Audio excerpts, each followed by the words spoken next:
The stars were quiet. For many years, the galaxy stayed in peace. Wars had ended. Trade routes were open. Species trusted each other again. But peace never lasts forever. Far from the center of the galaxy, on the edge of a forgotten system, a small alien ship floated in the dark. It was not a warship. It was a research vessel, quiet, slow, and peaceful. Inside, the scientists of the Mirai species worked silently. Their bodies were thin, with long fingers and bright eyes. They had never known war. Captain Relu stood near the main window, looking into space. She felt something strange. The silence was too heavy, too perfect. Then suddenly, every alarm on the ship began to scream. Red lights flashed.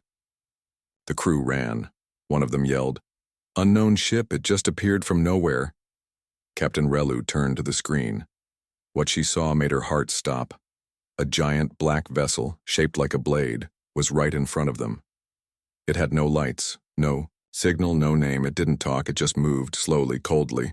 "Raise shields," she shouted, but it was too late. The black ship fired. The Mirai ship shook violently. Flames broke out in the control room. Half the crew were thrown across the walls. Sparks flew, and power went out in parts of the ship. "We're losing life." "Support!" someone cried. Relu's hands shook. She hit the emergency button. A deep sound echoed through the ship. An SOS, a distress call, sent across the stars. "We are under attack," she said into the recorder. "Coordinates Xylon system. Please, anyone, help us. They are wiping us out." The ship shook again. The walls cracked. The black ship fired again, and the Mirai vessel split in half. The distress signal flew into the dark, a whisper among the stars. A cry for help. And someone heard it. On Earth, deep under the surface in a secret base, a long-forgotten satellite beeped. It had not made a sound in years. The signal was old tech, barely readable, but it carried a message. A scream. A technician named Leo sat up straight. He replayed the signal again and again. The words were broken, but the fear in the voice was clear. He called his supervisor. Within hours, Earth's high command listened to the cry. "They're being attacked," the admiral said, "and no one is answering." "They're not even in the Council's protected zone," someone replied. "Technically, we don't need to respond." The room went silent. Then Admiral Reyes stood. "It doesn't matter where they are," she said. "Someone asked for help. And we're not the kind to stay silent." At Earth's hidden spaceport deep in orbit, huge ships powered up. These were not normal ships. They were Earth's silent fleet, deadly, fast, and ready for war. Steel giants with names like Justice, Titan, and Wrath of Terra began to wake.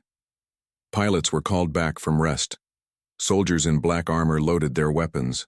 Drones hummed. Engines screamed. The Earth was not just sending help, it was sending a message. In the Galactic Council, thousands of light years away, the leaders of many species sat in peace. They had not even heard the signal.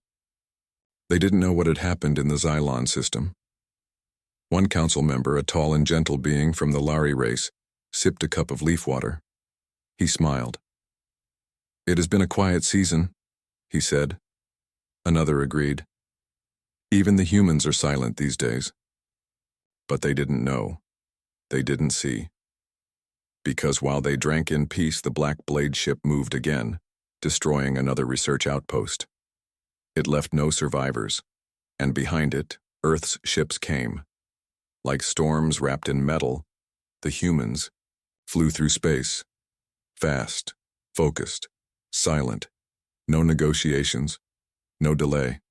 Someone had cried for help, and Earth had answered. With fury. The stars didn't change. They kept shining, silent and cold, as if nothing had happened. But in the shadows of space, something was moving. Earth's war fleet was awake. Inside the command ship Wrath of Terra, Admiral Reyes stood at the center of the bridge. Her eyes were sharp. Her uniform was black with silver lines, showing her rank. Around her, officers worked fast. Screens showed Data, maps, and the last known location of the Mirai distress call. Any more signals? Reyes asked. Negative, Admiral, said Lieutenant Cross. We only received that one. It ended mid-broadcast, likely destroyed. Reyes didn't speak for a moment. Her hands rested behind her back. Then she gave a simple order. Plot jump coordinates. Take us to Xylon system. Full combat readiness. Yes, ma'am. The bridge echoed. On Earth, the news of the event was not public. The governments kept it quiet. Civilians were told nothing. But in military bases, lights never went off. Old programs reactivated. Special units returned to duty. The Blackguard, Earth's most elite strike force, received the call. Captain Mara Voss was sitting alone when the message came to her wristcom. She didn't speak. She just nodded, stood up, and began to suit up. Her black armor was heavy with red marks on the shoulders, a sign that she had seen real battle and survived. Mission details? Asked one of her squad members. Mara looked at him. Unknown enemy. Wiped out a peaceful alien crew. We're going to find out who, and end them. Back on the Wrath of Terra, the jump engines activated. The ship shook slightly as the space around it twisted. A flash of blue light appeared, and the fleet vanished into slipspace. In the quiet left behind, only Earth remained, still calm, still unaware of what was coming. Meanwhile, far across the galaxy, the Galactic Council continued its routine. Inside the Great Chamber, species from 100 worlds debated minor trade rules, food safety laws, and travel permits. None of them knew about the destroyed Mirai ship. No reports had reached them. No investigation teams had been sent. It was just a small, unimportant system, after all. But then, something strange happened. A report came in, not from a council scout, but from a private trader. His ship had passed near the Xylon system and saw wreckage. Burned metal, floating debris, no life signs. The Lari ambassador, thin and wise, frowned. Who would attack scientists? This is not normal. Another replied, The Mirai are gentle. They have no enemies. If this was done by a known force, we would have seen it. A third whispered, unless it was done by something old, or something new. The council ordered a slow investigation, but they were already too late. In slipspace, the human fleet raced forward. The ships were silent. Inside, soldiers trained, checked weapons, and waited for orders. Captain Mara Voss stood in front of her squad. I want every one of you to remember something, she said. We're not here for politics. We're not here for fame. We heard a cry for help, and we answered. This isn't a rescue mission anymore, it's a warning. She looked around the room. To whoever thinks the galaxy is weak, to whoever thinks they can destroy peaceful ships and walk away. She pointed to the wall where the image of the enemy ship, the Black Blade, had been enhanced from damaged data. We're going to find this ship. We're going to break it, and we're going to make sure it never comes back. The soldiers nodded. No one smiled. These were not men and women who loved war. They were fighters who stood for something. And someone had just crossed a line. The Wrath of Terra dropped out of slipspace at the edge of the Xylon system. Everything was quiet. Scan the area, Reyes ordered. Debris field ahead, said Cross. It matches Mirai tech. No life signs, no power readings. Reyes looked at the screen. Pieces of metal floated slowly. Some were still burning. What about the attackers? She asked. No sign. They're gone. Reyes narrowed her eyes. For now, she turned to her officers. Begin search operations, record everything, and keep weapons hot. Far away in a dark and hidden part of space, the Black Blade ship drifted silently. Its crew, not organic, not machine, watched the stars with cold, empty eyes. One of them spoke, a voice like static and knives. The humans have come. Another responded, Let them. We will see what they truly are. The Xylon system was dead quiet. Nothing moved. No signals, no ships. Just cold silence and floating wreckage from the Mirai science vessel. But that silence was about to end.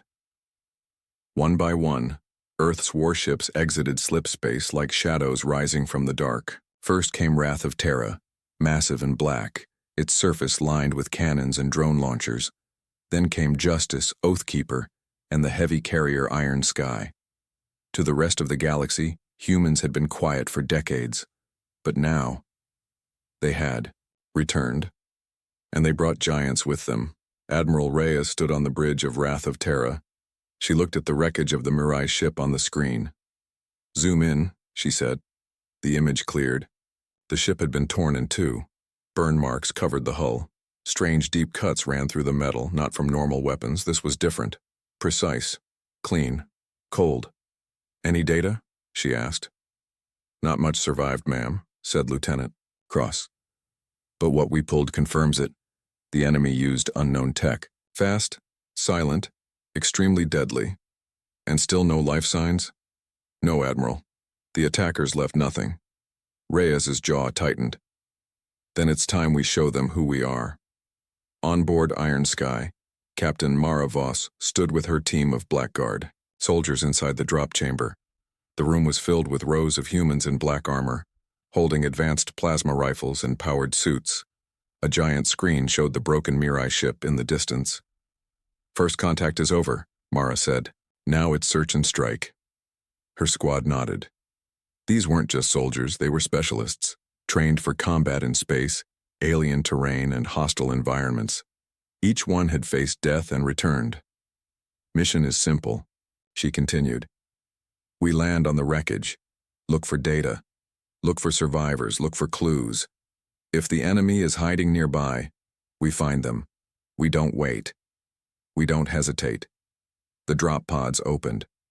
A siren blared. "Go!" In space, hundreds of small pods shot out from the Iron Sky, streaking across the void like falling stars. They landed on the wreckage of the Mirai vessel, magnetizing to the broken hull. Inside the twisted ship remains, it was dark and quiet. Mara's pod opened with a hiss. She stepped out, boots clanking on metal. Her helmet switched to night vision. Broken walls, burnt wires, no bodies, only shadows. Her comm clicked. "Alpha team reporting. No movement, no traps, just damage.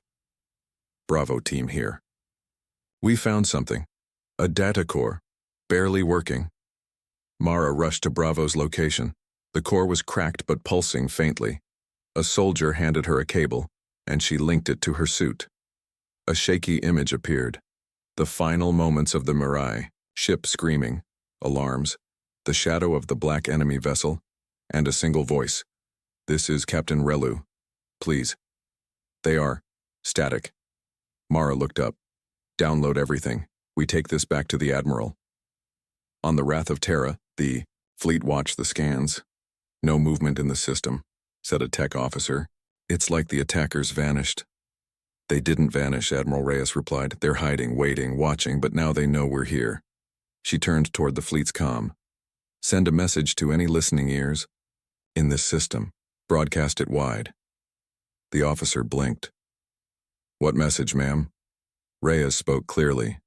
"This is Admiral Reyes of the Earth Defense Fleet. We received your cry. We saw your silence. And now we are here. If you attacked the Mirai, we are coming for you." Far across the system, deep inside a dark asteroid base, the enemy listened. The strange creatures, part metal, part shadow, stood around a dark core.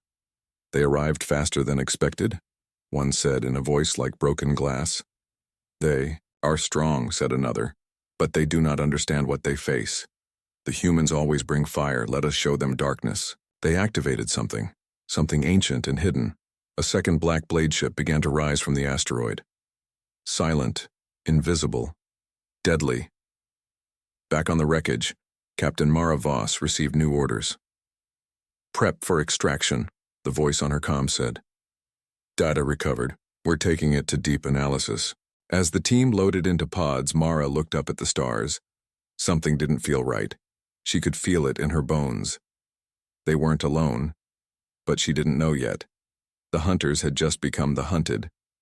The human fleet stayed in the Xylon system, watching, waiting. But the stars gave no answers, only silence. Inside Wrath of Terra, Admiral Reyes stood in the war room staring at the screen. The recovered data from the Mirai ship played again. Screams, shaking. Then that single shadow. The black ship, fast and silent, cutting through the science vessel like paper. "This isn't just violence," she said. This was a message. "Lieutenant." Cross turned from his station. "We ran scans on the energy signature from the enemy's weapon. It doesn't match anything in our database, or the Galactic Council's. It's not from any known empire." Reyes frowned. "That means we're facing something new, or something old," Cross added quietly. Elsewhere in the fleet inside Iron Sky, Captain Mara Voss studied the fragments pulled from the wreckage. One piece of metal had strange markings, deep, almost burned into the surface. Not letters, not a language, more like a warning. Mara tapped her comm. "Send this symbol to Intel. See if Earth's archives or alien records have anything like it." "Already done," a voice replied. She zoomed in on the symbol. It looked like a star with claws wrapped around it. She whispered to herself, "What kind of enemy leaves a signature like this?" Back on Earth, in a hidden data vault under Antarctica, an AI woke up. Its name was Argus, created long ago to monitor strange patterns across the galaxy. Now it had found something, the symbol from Mara's team. It had been seen before, in a battle that happened 600 years ago. Back then, Earth was still growing, still learning.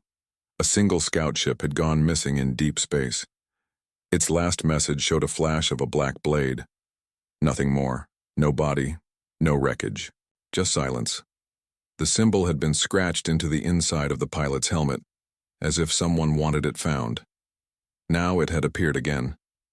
Argus sent the file directly to Wrath of Terra. Admiral Reyes looked at the report from Earth. Her face turned hard. "This enemy has existed longer than we thought," she said. "And they've stayed in the dark until now." Cross leaned closer. "Why reveal themselves now?" "I don't know," Reyes said. "But they chose the wrong time and the wrong people and to attack.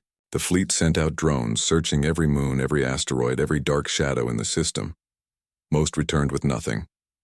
But one drone didn't come back. Its last image was strange.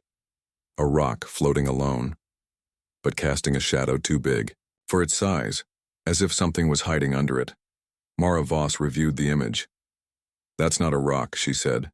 "That's a disguise." She jumped up. "Tell Admiral Reyes, we found something." The fleet moved fast. 4 warships turned toward the asteroid. Fighter craft launched. Drones scanned. Then the readings changed. Energy spikes. High power levels. Movement. The asteroid cracked, and from inside, something rose. Another black blade. Ship. Even larger than the first. Its surface shimmered like oil. No engines were visible, yet it floated like it was alive. No windows, no lights, just pure darkness. "Target acquired," Admiral Reyes said. "All ships, weapons ready. If they fire first, end them." But the black ship didn't fire. It just sent a signal. Not words, not a voice. Just fear. The computers glitched. Screens flickered. Soldiers across the fleet felt cold, like something was touching their minds. Mara Voss grabbed her helmet. "What the hell is this? Are we being hacked?" "No," her tech officer said. "It's not digital, it's emotional, like it's trying to scare us." "Well, it's working," someone muttered. But Mara stood tall. "Let it try. We've seen worse." The black ship suddenly moved. Fast too. Fast it dodged scanning beams, flew past the Oathkeeper like a shadow. The ship fired but missed. The black blade vanished behind a moon. Reyes gave the order, "Pursue. All ships, do not let it escape." Deep inside that black vessel, the strange enemy watched through silent eyes. "They chase us now," one said. "They do not fear as others did," another answered. "They are human," said the first.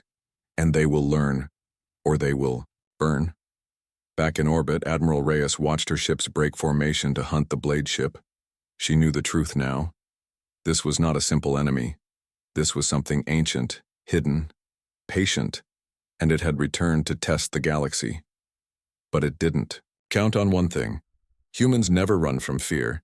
They chase it and they crush it. Far from the Xylon system, deep in the heart of the Galactic Council, ambassadors from hundreds of alien species gathered in the Grand Chamber. It was a place of peace, a place for words, not war.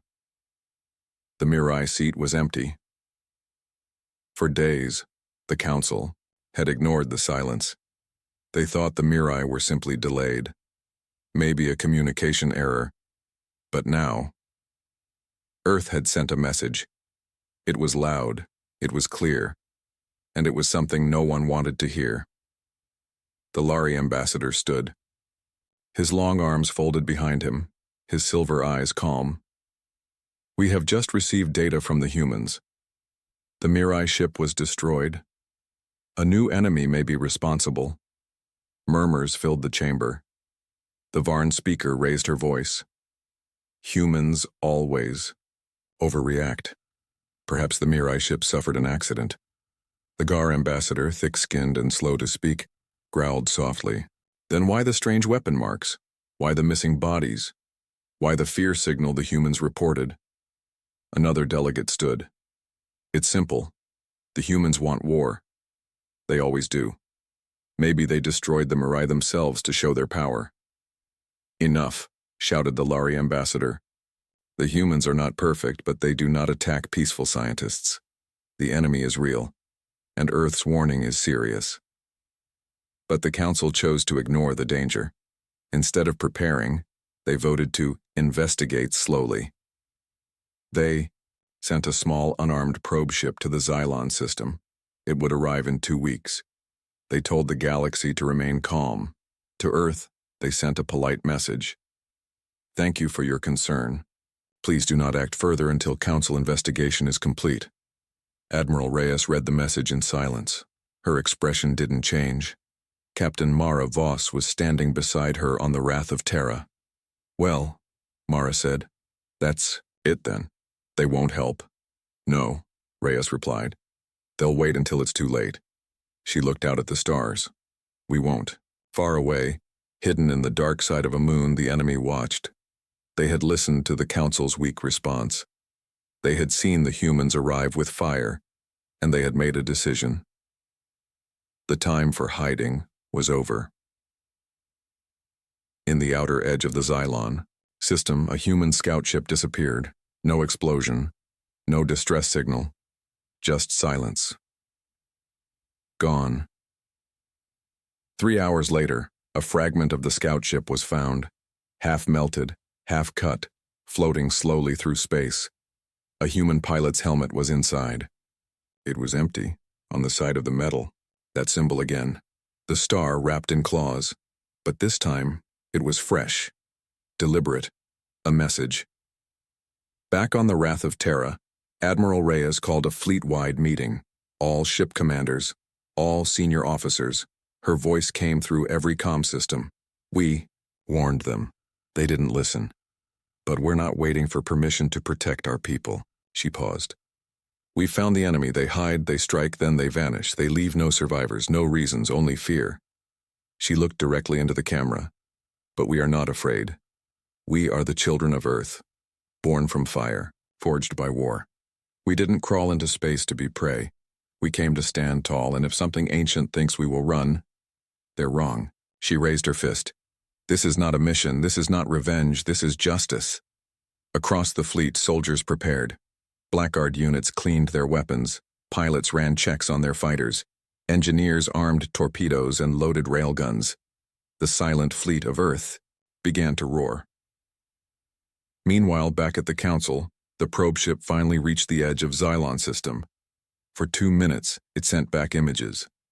Black ships, not one, but many, dozens of them hiding behind moons and in the rings of gas giants. Waiting. Watching. Then the signal stopped. Nothing else came. The probe was gone. Panic swept the chamber. We must act, shouted the Lari ambassador. But the Varn representative shook his head. No, no, we must negotiate. We must talk.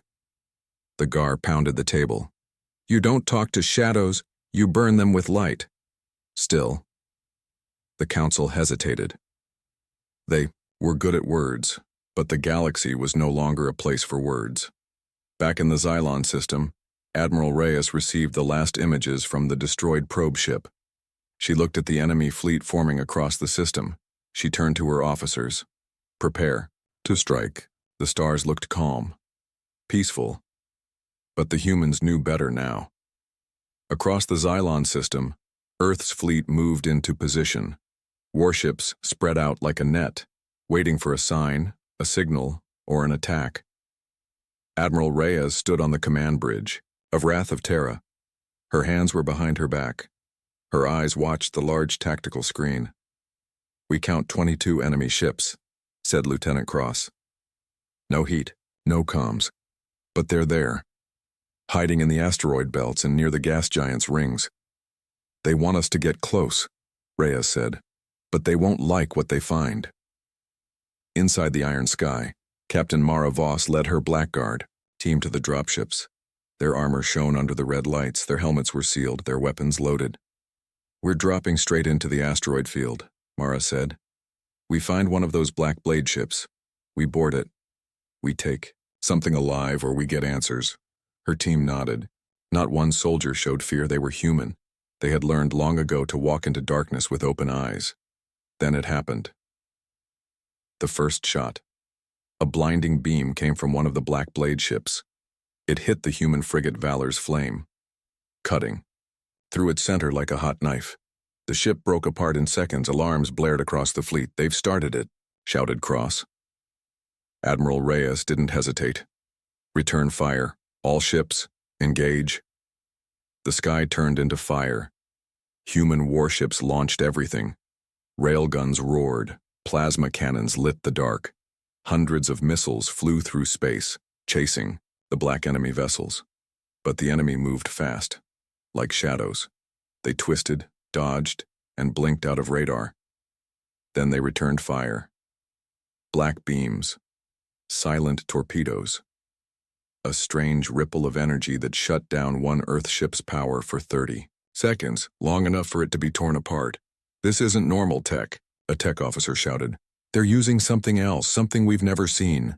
Reyes gritted her teeth. Adapt, that's what humans do. Find a weakness. Meanwhile, Mara's dropship shook violently as it dodged enemy fire.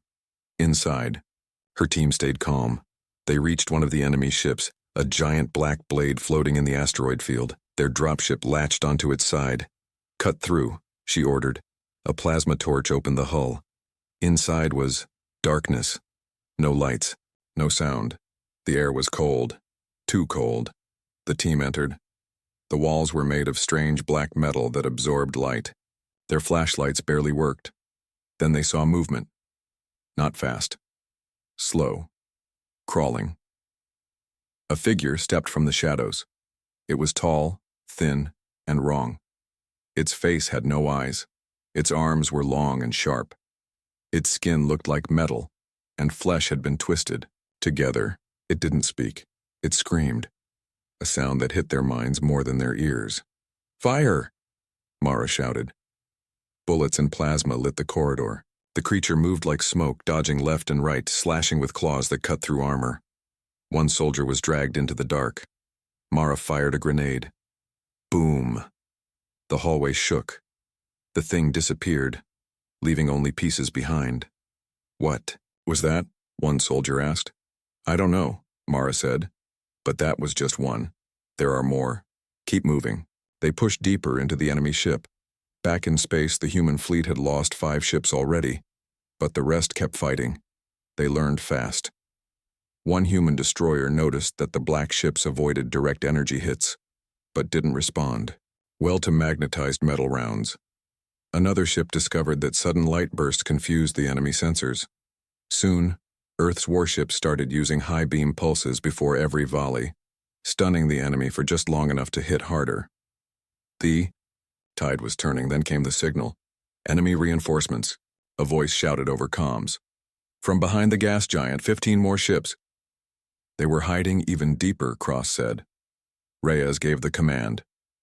Call the second wave. Bring in the heavy fleet from slipspace. It's time. Space tore open. Massive slipspace portals cracked the dark sky. Out came Earth's heavy battleships, Titan-class carriers, mobile weapon platforms, dreadnoughts that hadn't been used in 100 years. Now they came with one goal: crush the enemy. The battle became brutal. A black blade ship rammed into one Earth cruiser, slicing it in half, but was caught in a tractor beam and ripped apart by magnetic mines. The Wrath of Terra stood in the center, unmoved. Its cannons fired non-stop, its shields glowed with heat. On board, Reyes stayed silent, focused, watching every movement. Status on the boarding team? She asked. Inside the enemy ship, Maravos and her team reached a chamber. A black orb floated in the center. It pulsed. It's alive, one soldier whispered. No, Mara said. It's not alive. It's controlling them. She raised her rifle. Suddenly, a voice filled their helmets. You do not belong here. It wasn't human. It wasn't a translation, it was direct from mind to mind. You will burn, Mara aimed. Not today, she fired. Mara Voss pulled the trigger. Her rifle's blast hit the black orb. It didn't explode. It screamed, not with sound but with pain. A deep pulse of hate spread through the walls. Her entire team felt it in their minds, like something ancient had just woken up, and it was angry. The lights inside the enemy ship turned red. The walls pulsed. The floor began to shift like it was alive. Move, now, Mara shouted. They ran, but behind them the orb still pulsed. One soldier turned for a second and saw it crack open. A thick black mist poured out. It wasn't gas. It was something thinking, and it followed them. Back on the Wrath of Terra, Admiral Reyes felt it. The enemy ships in space all moved at once, like a single mind had taken full control. No more hiding, no more dodging, just rage. They're not ships, she said. They're extensions of something else. Cross looked up. You think it's that orb? I think it's bigger than that, Reyes said. Something connected. Something that sees the galaxy not with eyes, but with hate. Deep inside Earth's databases, the AI Argus found an ancient reference. A forgotten warning buried in pre-expansion archives. A story told by the first generation of deep space travelers. They called it the Wound. A mind, once a living star. Long ago it had watched its planets die, its people vanish, and its light dim. And in the cold that followed, it went mad. It did not want peace. It wanted silence. It had built ships from broken matter. Soldiers from fear. It had waited. Until something loud came close. Until humans came. Mara's team escaped the enemy ship just in time. The black mist tried to reach the dropship, but the emergency seal doors held. They flew out fast, barely dodging beams from other enemy vessels. Mara sat back, breathing hard. We didn't find the command center, her pilot said. Mara shook her head. We did. That thing was the command. Admiral Reyes watched the fleet regroup. More Earthships had arrived, reinforcements, medical, bombers, heavy weapons platforms. But the Black Fleet kept coming. We can't win by shooting, Reyes said. Not forever. That thing will just build more. Cross frowned. So what's the plan? We find the source, and we kill it. Argus sent final coordinates. An old system. No sun. Just darkness. One planet. Frozen. Empty on the outside, but with strange readings below the surface. It was where the Wound had gone to sleep, until the cry for help woke it. Reyes gave the order. Send the fleet. Leave nothing behind. As they jumped toward the dark system, the Council finally called Earth. Too late. They had seen the Black Fleet spreading toward outer colonies now. Systems were falling. Entire stations lost. The Lari ambassador's voice trembled. Please, Admiral. Can you stop it? Reyes didn't smile. She didn't answer. She simply said, watch us. In orbit of the dead planet, Earth's warships arrived. No enemy waited. But the scans showed something. Deep underground. a massive network of black tunnels, a core of energy pulsing like a heart. That was it. The true mind. The wound. Mara Voss led the final drop mission. We go into the dark, she told her team, and we end it. For the Mirai. For the ones who didn't make it. For everyone who wants to live free in this galaxy. No one argued. They dropped into the black.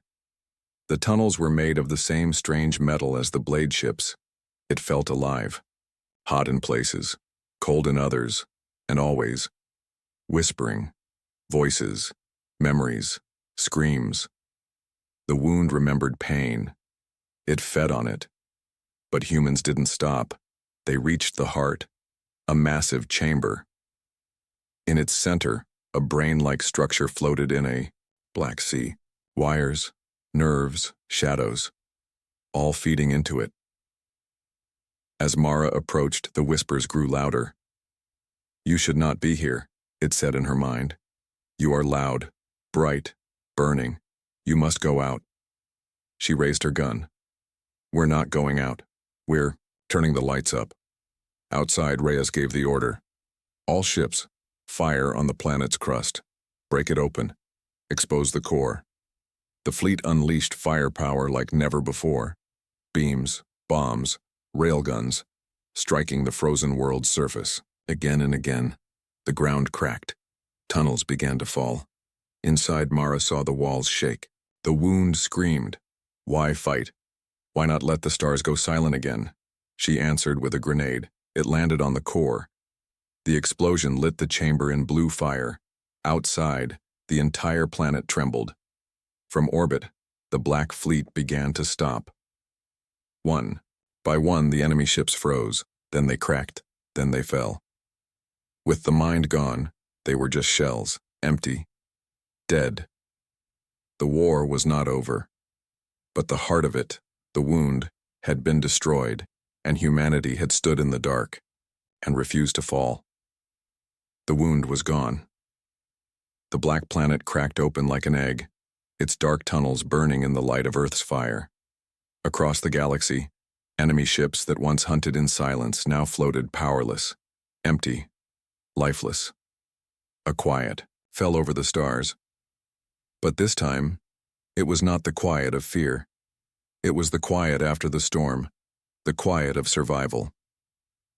From orbit, Admiral Reyes looked at the broken world below, the planet that had hidden the ancient evil, the source of the Black Fleet, the thing that hated life. "It's done," said Lieutenant Cross. "No," Reyes said. "It's just beginning." Back on the iron sky, Captain Mara Voss and her team were picked up after the final blast. They had made it out, bruised, bloodied, but alive. A medic treated a burn on Mara's arm. "You all right, Captain?" She gave a tired smile. "We just shouted into the void, and the void backed off. I'll live." The fleet gathered at the edge of the dead system. Wounded ships, broken hulls, thousands lost, but Earth still stood. And the enemy? Nothing left. The Council sent another message, this time not full of fear, not full of excuses, but full of respect. "We owe you," the Lari ambassador said, speaking to Reyes and her commanders through a wide broadcast. "You warned us, we ignored it. You faced the darkness alone and you burned it away." The GAR representative stepped forward. "We see you now, not just as warriors, but as protectors." The Council passed a new motion that day. Earth would no longer sit at the edge of the galaxy. Earth would sit at its center.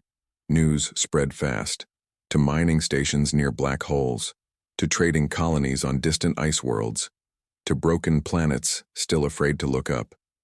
Humanity had faced the oldest fear in the galaxy and had not broken.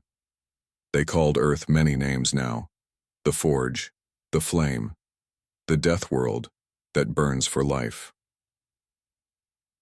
Weeks later, at the Galactic Council Center, Admiral Reyes stood before leaders of hundreds of species. She wore no crown, no medals, just her Earth uniform. She spoke simply. "We were not made to rule. We were made to stand, to protect, to fight when others run." That's our gift, and our curse. She looked at each ambassador. We don't want your power, but if the dark ever returns and the stars go quiet again, she paused. You'll hear us coming. Outside the council, a new statue was being built. It was not of a hero. It was not of a soldier. It was a flame, simple, tall, made of steel from the wrath of Terra and fragments from the fallen enemy ships. At its base, a small plaque. When silence fell, Earth spoke. When shadows rose, Earth burned brighter. Back on Earth, the skies were calm. But in orbit, shipyards worked non-stop. New fleets, new defenses, new explorers. Because the stars were not safe yet. But that was fine. Earth had become the fire that would never go out. In the training camps, new soldiers learned the name of the enemy that never spoke. They studied the wound, its history, its weakness, and they whispered a promise. We will never forget. 1 year later, Mara Voss stood in a field on Mars, watching a new generation train. She wore no armor now, just a jacket with her old unit's patch. A young cadet walked up to her. Is it true? He asked. That thing, the wound. It spoke. To your mind? Mara nodded. And what did it say? That we didn't belong. The cadet frowned. And what did you say? She smiled. I told it. Then you should have stayed asleep. In a distant part of the galaxy, a probe floated through an uncharted system. Its lights blinked red. It had found something. Not a threat, not an enemy, but a whisper. A beacon. Old, ancient, forgotten. It repeated only 3 words. Help us. Please. The probe sent the message back to Earth. Within minutes, it reached the fleet command. And the humans? They answered. With engines roaring and banners flying, Earth's ships rose once more. Not for conquest, not for revenge, but for the same reason they always had, because someone cried out, and Earth heard it.